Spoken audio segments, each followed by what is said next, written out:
Hi friends, இன்றைக்கி வந்து ஆட்டுக்குடல் தான் வாங்கிட்டு வந்திருக்கோம். அது எப்படி சுத்தம் செய்கிறதுன்னு காட்டுறேன்.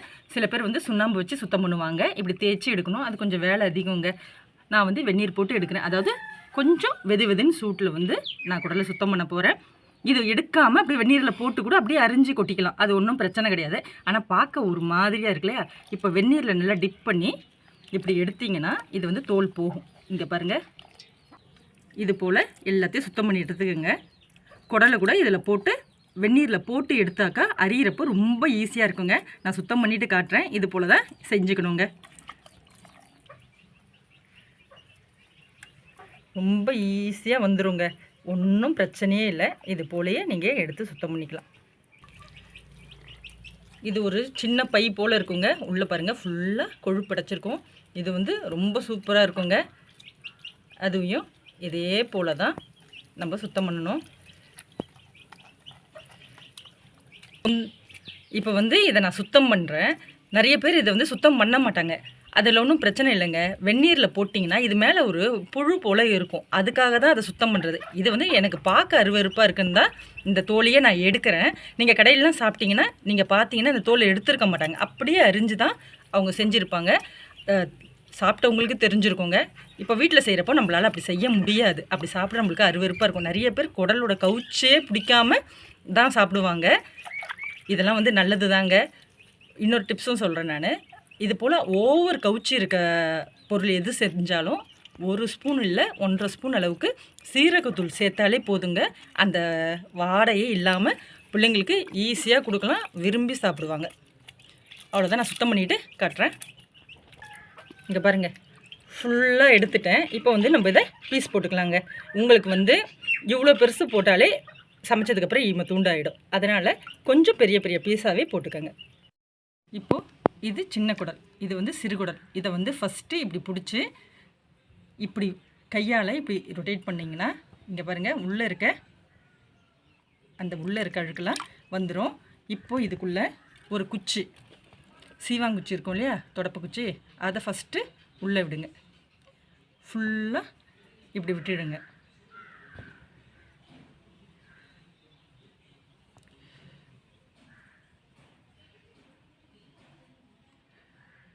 விட்டுட்டு இந்த எண்டை இப்படி திருப்பிடணுங்க. திருப்பிட்டா இப்படி பிடிச்சிக்கிட்டோன்னா இது இந்த குச்சை எடுக்கிறப்போ இப்படி ரொட்டேட்டில் வரும். இப்படி ரொட்டேட்டில் வந்து சுத்தமாகும். இது போல் எல்லாத்தையும் செஞ்சுக்கணும். இது சிறுகுடலுக்கு. இப்போது இது பெருங்குடல். இந்த பெருங்குடலுக்கு இதெல்லாம் ஒன்றுமே செய்ய வேண்டாம். இதுவே வந்து நல்லா பெருசாக இருக்கும். அப்போது கையே உள்ளே விட்டு இதை பாருங்கள், இது போல் ரொட்டேட் பண்ணுங்கள். பாருங்கள், இப்படி திருப்பிக்கிட்டு வாங்க. உள்ளே இருக்கிறதெல்லாம் பாருங்கள் எப்படி இருக்கு இல்லையா. இதை வந்து கையை வச்சு அப்படியே திருப்புங்க. இது கொஞ்சம் கஷ்டமான வேலை தாங்க, ஆனால் செய்யணும். இங்கே பாருங்கள், தெரியுதா உங்களுக்கு? புழு இருக்குது பாருங்கள். இதை அப்படியே போட முடியாது. இதை ரொட்டேட் பண்ணி நம்ம திருப்பி செய்யணுங்க. இங்கே பாருங்கள், சுத்தம் பண்ணிட்டேன். இது கொஞ்சம் கஷ்டம்தாங்க, இடுப்பெல்லாம் வலிக்கும். இப்போ இதை வந்து சின்ன சின்ன பீஸாக போட்டுக்கலாம். இதுக்கு எண்டு இங்கே பாருங்கள், இதை வந்து இவ்வளோண்டு கட் பண்ணோன்னா இன்னும் சின்னதாகிடும். நம்ம வந்து இந்த அளவு கணக்கு பண்ணி எல்லாத்தையும் போட்டோன்னா ஓரளவுக்கு வருங்க. அது போல் எல்லாத்தையும் கட் பண்ணிக்கலாம். சுத்தம் பண்ணோம் இல்லையா. இப்போ இவங்களையும் நம்ம அரிஞ்சிக்கலாம். உங்களுக்கு எந்த சைஸ் வேணுமோ அந்த சைஸ் போடுங்க. செஞ்சுட்டு நல்லா எப்படியும் ஒரு 7-8 வாட்டியாவது லைட்டாக உப்பு போட்டு அலசி எடுங்க. அப்போ தாங்க அந்த வாடை போகும். இதுக்கப்புறம் நான் வந்து எப்படி செய்கிறதுன்னு காட்டுறேன். இந்த பாருங்க, நான் இந்த சைஸ் போடுறேன். அப்போ தான் வந்து சுருங்கி வரும். இதுக்கு வந்து எங்கேருந்து ஆரம்பிக்கணும்லாம் இல்லைங்க, உங்கள் விருப்பம். நீங்கள் எங்கேருந்து வேணாலும் ஆரம்பிச்சுக்கலாம். இது போல் அரிஞ்சுக்கங்க. இங்கே பாருங்கள், இப்படி அரிஞ்சிருக்கேன். இது போலையே குடலையும் அரிஞ்சிட்டு நான் சுத்தம் பண்ணிவிட்டு காட்டுறேன். இதில் வந்து ஒன்றா எடுத்தெல்லாம் அரியறது கஷ்டங்க. இப்படி 2 வச்சுக்கோங்க. வச்சுட்டு இது போல் இந்த நீட்டுக்கு கட் பண்ணிக்கலாம். அப்போ தான் வந்து சுருங்கி வரும். இது போல் எல்லாத்தையும் நம்ம அரிஞ்சிக்கலாங்க. இது போல் எல்லாத்தையும் அரிஞ்சு சுத்தம் பண்ணிட்டு வந்துடுங்க. இது போல் நல்லா அலசிக்கங்க. நான் 5 வாட்டி அலசி கூட இங்கே பாருங்கள், இது இப்படி தான் இருக்குது. இன்னும் 2 வாட்டி அலசணும். இப்படி 2 கையை விட்டு எடுங்க, இல்லைனாக்கா எடுக்கலாம் முடியாது. இது போல் நல்லா இப்படி கையால் அழுத்தி கொடுத்து பிணைஞ்சு எடுங்க. இப்படி பிழிஞ்சுக்கோங்க. பிழிஞ்சிட்டு ஒரு பாத்திரத்தில் போட்டுக்கலாம். இப்படி தாங்க எடுக்க முடியும், இப்படி தான் பண்ணணும். இப்போ தண்ணியில் வந்து அலசி இப்படி எடுங்கன்னு சொல்கிறோம் இல்லையா, இதுக்கு எங்கள் வீட்டில் ஒரு வார்த்தை சொல்லுவாங்க, தண்ணியில் கடைசி வரைக்கும் பீராஞ்சு அப்படின்னு சொல்லுவாங்க. அந்த வார்த்தையெல்லாம் இப்போ யாரும் சொல்கிறதில்ல. அது போல் எடுத்துக்கங்க. இங்கே பாருங்கள், இவ்வளோ கிடச்சிருக்கு. இப்போ நம்ம சமைக்கலாம். இந்த அளவுக்கு சுத்தம் பண்ணிக்கலாங்க. அப்போ தான் வந்து சாப்பிடாதவங்களை கூட நம்ம சாப்பிட வைக்க முடியும். இவ்வளோ க்ளீனாக வரும். ரொம்ப ஈஸி தான். இதுக்கு வந்து சூப்பர் கிரேவி பார்க்கலாம். இதுக்கு வந்து நாங்கள் கத்திரிக்காய், கடலைப்பருப்பு போட்டு ஒரு கூட்டுமாக செய்வோம். இப்போ நான் அதை செய்ய போகிறதில்ல, சொல்கிறேன். இதுக்கு வந்து கத்திரிக்காய், உருளைக்கிழங்குல நல்ல காம்பினேஷனுங்க. குக்கரில் கொஞ்சமாக எண்ணெய் ஊற்றிப்போம். இதை வந்து வேறு எந்த பாத்திரத்துலையும் செய்ய வேணாங்க. ஏன்னா குக்கரில் வச்சாதான் ரொம்ப நேரம் வேகும். அதனால ஒரு 5 விசில் வச்சு நம்ம ஈஸியாக செஞ்சுக்கலாம். எண்ணெய் சூடானதும் பட்டை, கிராம்பு, 2 ஏலக்காய், அன்னாச்சி முக்கு, கடல் பாசி இதை போட்டுடலாம். இப்போ வந்து வெங்காயத்தை இப்படி நீல வாக்கில் அரிஞ்சு வச்சு கொஞ்சம் அதிகமாகவே சேருங்க.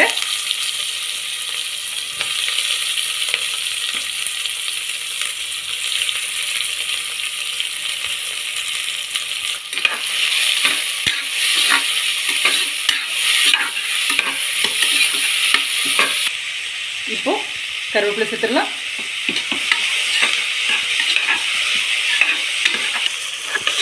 வெங்காயம் வதங்கினதுக்கப்புறம் தக்காளி சேர்க்கலாம்.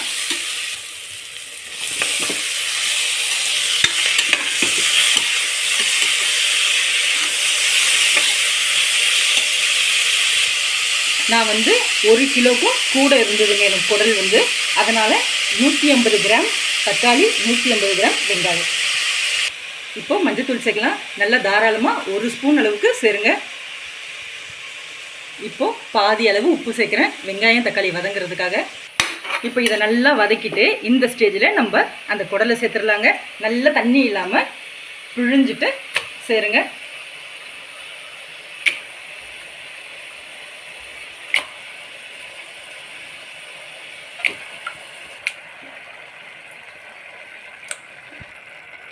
அவ்வளோதாங்க. தண்ணியெல்லாம் இல்லாமல் போட்டுக்கலாம். எப்படியும் தண்ணி அதில் வந்துடும் தான்.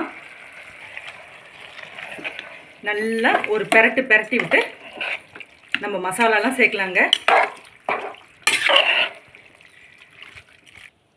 இப்போ வந்து இதில் வாடை இல்லாமல் இருக்கிறதுக்கு 1 ஸ்பூன் அளவுக்கு மிளகுத்தூள், 1.5 ஸ்பூன் அளவுக்கு சீரகத்தூள், 1.5 ஸ்பூன் அளவுக்கு பெருஞ்சீரகத்தூள், அதாவது சோம்புத்தூள் இதை போட்டுடலாம். இதெல்லாம் டேஸ்ட்டை வந்து இன்னும் அதிகப்படுத்தி கொடுக்கும். சீரகத்தூள் வந்து இதோட வாடை, அதாவது கவுச்சி வாடை இல்லாமல் செய்யுங்க. இப்போ வந்து இஞ்சி பூண்டு பேஸ்ட் வந்து தாராளமாக 2 ஸ்பூன் அளவுக்கு சேருங்க. மிளகாய்த்தூள் 1.5 ஸ்பூன், மல்லித்தூள் 1.5 ஸ்பூன். உங்களுக்கு காரத்தை பார்த்துட்டு சேருங்க. ஏன்னா நம்ம மிளகுத்தூள் ஏற்கனவே சேர்த்துருக்கோம். எங்கள் மிளகாய்த்தூள் வந்து காரம் கம்மி தான். இப்போ இது எல்லாத்தையும் நல்லா கலந்து கொடுக்கலாம். ரொம்ப டேஸ்ட்டாக இருக்குங்க. இது செய்கிறதானா கொஞ்சம் கஷ்டம்தான், கொஞ்சம் இல்லை ரொம்பவே கஷ்டங்க.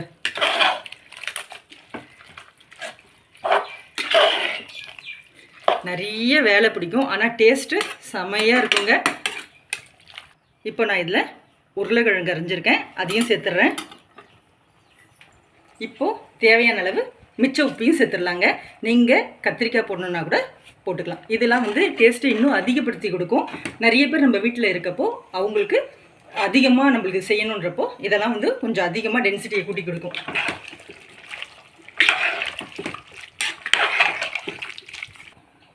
இப்போது தண்ணி சேர்க்கலாம். ரொம்ப தண்ணி சேர்க்க வேணாம், ஏன்னா நம்ம விசில் விட போகிறோம். இந்த குடல்லாம் வந்து மேலே அப்படி முழுகிற அளவுக்கு மட்டும் விடுங்க. ரொம்ப அதிகம் வேணால் நம்ம ஓப்பன் பண்ணிவிட்டு, விசில் விட்டதுக்கப்புறம் ஓப்பன் பண்ணிவிட்டு வேணால் நம்ம தண்ணி சேர்த்துக்கலாம். குக்கர் வந்து மூடி போட்டுடலாம். நம்ம 5 விசில் வரைக்கும் விட்டால் போதுங்க.